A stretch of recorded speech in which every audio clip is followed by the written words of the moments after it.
पटना से गोधरा तक नीट परीक्षा में गड़बड़ी करने के आरोप में 18 आरोपी गिरफ्तार हो चुके हैं। परीक्षा पर पॉलिटिक्स की रफ्तार भी बढ़ रही है। हालांकि परीक्षा का भविष्य क्या होगा, क्या नीट पर एनटीए की दलील सही है, क्या छात्रों की मांग पर मुहर लगेगी, इन तमाम सवालों का जवाब सुप्रीम कोर्ट के फैसले से तय होगा। सुप्रीम कोर्ट नीट परीक्षा से संबंधित याचिकाओं पर 8 जुलाई को सुनवाई करेगा। क्या नीट परीक्षा में धांधली हुई? क्या परीक्षा का पेपर लीक हुआ? क्या दोबारा होगा नीट एग्जाम?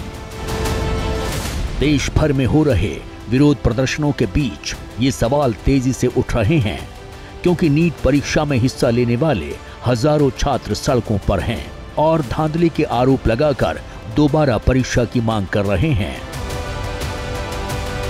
ऐसे में सबकी नजर देश की सर्वोच्च अदालत पर है, जो पहले ही ग्रेस मार्क्स पाने वाले 1563 छात्रों का री एग्जाम कराने का आदेश जारी कर चुकी है। ग्रेस मार्क्स पाने वाले छात्रों के लिए 23 जून को परीक्षा का आयोजन होगा, जबकि रिजल्ट 30 जून को आएगा।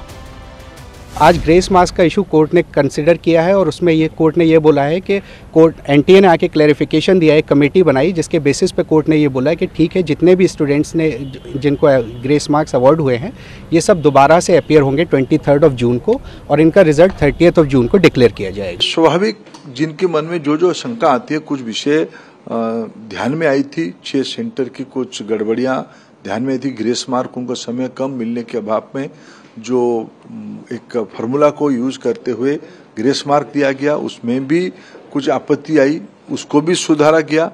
उनको पुनः परीक्षा देने की अनुमति सुप्रीम कोर्ट ने कल ही दे दिया है। देश भर के केवल 6 केंद्रों छत्तीसगढ़ के दंतेवाड़ा व बलौदा, गुजरात के सूरत, चंडीगढ़, मेघालय और हरियाणा के एक सेंटर पर परीक्षा दे चुके 1563 छात्रों को ही 23 जून को फिर से मौका मिलेगा। लेकिन यहाँ सवाल सिर्फ ग्रेस मार्क्स का नहीं है, बल्कि परीक्षा में धांधली का है। नकल और पेपर लीक के मुद्दे पर अभी भी जवाब मिलना बाकी है। सुप्रीम कोर्ट का फाइनल फैसला आना बाकी है। शुक्रवार को नीट परीक्षा को लेकर अलग अलग याचिकाओं पर सुनवाई करते हुए सुप्रीम कोर्ट ने एनटीए को नोटिस जारी कर जवाब तलब किया है। कोर्ट ने इसके साथ ही एनटीए की उस दलील का भी संज्ञान लिया है जिसमें कहा गया है कि देश भर के अलग अलग हाई कोर्ट्स में दाखिल सभी याचिकाओं की सुनवाई एक साथ होनी चाहिए।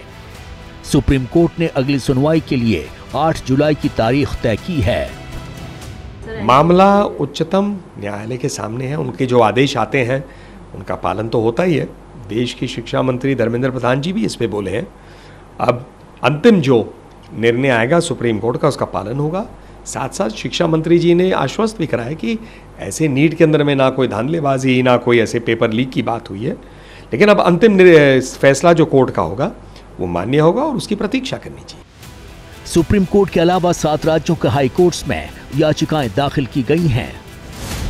इनमें दिल्ली हाई कोर्ट, उत्तर प्रदेश में इलाहाबाद हाई कोर्ट, मध्य प्रदेश में जबलपुर हाई कोर्ट, छत्तीसगढ़ में बिलासपुर हाई कोर्ट, पश्चिम बंगाल में Calcutta high court, Rajasthan high court में याचिकाओं की सुनवाई हो रही है।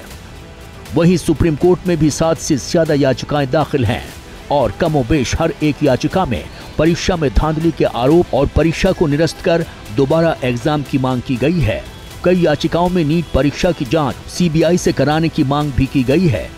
माना जा रहा है कि 8 जुलाई को इन सभी याचिकाओं पर सुप्रीम कोर्ट सुनवाई कर सकता है।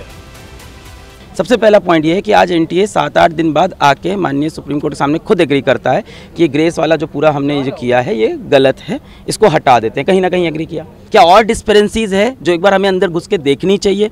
ये तो पकड़ा गया 719, 720 से, क्या ऐसे और भी मामले हो सकते हैं?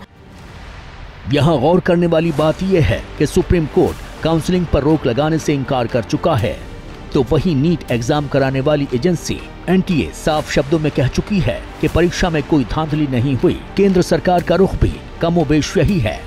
केंद्रीय शिक्षा मंत्री धर्मेंद्र प्रधान लगातार छात्र और अभिभावकों से मुलाकात कर न्याय का आश्वासन दे रहे हैं।